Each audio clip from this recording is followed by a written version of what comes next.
Parliament में खवातीन reservation bill की मंजूरी के बाद जिला राजौरी की खवातीन में खुशी की लहर दौड़ गई। खवातीन का कहना है कि पहले पंचायत में रिजर्वेशन था और पंचायत में जीतने वाले खवातीन सरपंच ने आवाम के काम बहुत अच्छे तरीके से करवाए हैं। अब हमें उम्मीद है कि असेंबली और पार्लियामेंट में जीतने वाली खवातीन भी कामयाब होगी। उन्होंने इस इकदाम के लिए मरकजी हुकूमत का शुक्रिया अदा किया।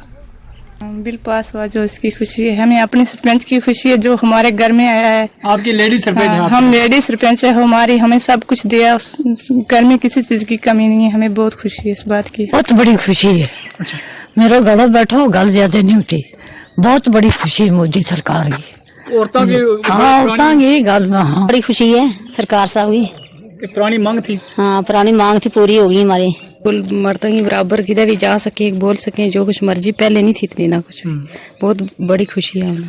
यह सरकार औरतों वास्ते सोचा है? हाँ जी, बहुत ज्यादा औरतों वास्ते ज्यादा सोचा, इससे पहले इतना नहीं कभी सोचा।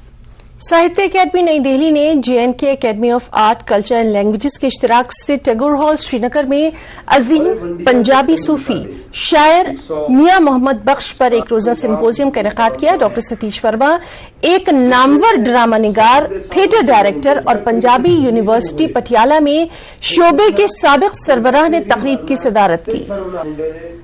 पंजाबी अकेडमी के साबिक सेक्रेटरी डॉक्टर रवेल सिंह मेहमान खुसूसी थे।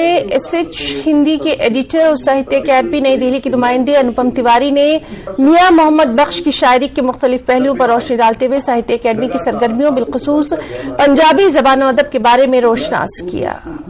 हमने ये कार्यक्रम कश्मीर में आयोजित करना इसलिए भी ज़रूरी समझा क्योंकि बहुत बड़े सूफ़ी संत थे, बहुत बड़े सूफ़ी कवि थे मियां मोहम्मद बख्श।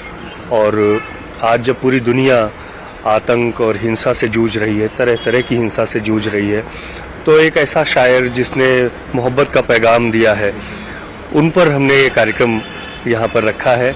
और ये मुझे बताते हुए खुशी है कि पंजाबी परामर्श मंडल का ये अभी पहला प्रोग्राम है, क्योंकि जो नई बोर्ड आई है तो हमने यहाँ से आगाज़ किया है एक सूफी शायर से। और साहित्य अकादमी लगातार कार्यक्रम करती है, 365 दिनों में लगभग 600 से ज़्यादा कार्यक्रम हम देश के अलग अलग हिस्सों में कर रहे होते हैं। जैसा आप सभी जानते हैं कि साहित्य अकादमी 24 भारतीय भाषाओं में काम करती है, उनकी सर्वश्रेष्ठ कृतियों को हर साल पुरस्कार देती है। साहित्य अकादमी पुरस्कार, फिर अनुवाद पुरस्कार, फिर युवा पुरस्कार और बाल साहित्य पुरस्कार।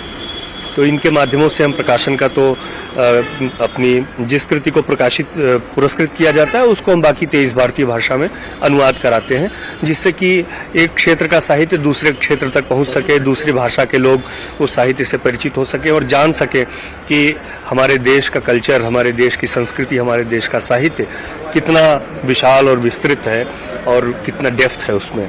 तो साहित्य अकादमी इस तरीके से अनुवाद के माध्यम से देश की लगभग 70 वर्षों से ये सेवा करती है।